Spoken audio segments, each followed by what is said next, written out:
বাংলার মানুষকে ডিটেনশন ক্যাম্পে নিয়ে যেতে চায়, এদেরকে 26-এর পর ডিটেনশন ক্যাম্পে আমরা নিয়ে যাব। আমরা পার্লামেন্টে দরকার হলে বাংলায় বক্তব্য রাখবো, কথা বলবো, দেখি কার গায়ে জ্বালা।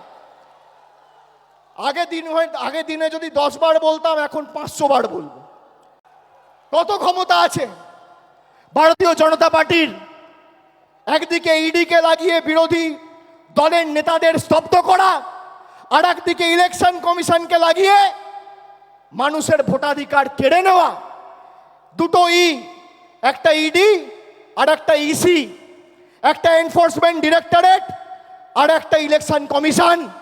এই দুটো কে কাজে লাগিয়ে একদিকে বিরোধী নেতাদের জেলে ঢুকাচ্ছে, আর একদিকে বিরোধী দলের ভোটার বা ভারতবর্ষের নাগরিকদের ভোটাধিকার কেড়ে নিচ্ছে। আমি বলছি, আপনাদের কেউ চিন্তা করবেন না, আপনারা সবাই দেশের নাগরিক। দেশের নাগরিকের ছাড়পত্র দেশের প্রধানমন্ত্রী আর ইলেকশন কমিশন দেবেন না। এই মাটি আমার, এই মাটি আপনার।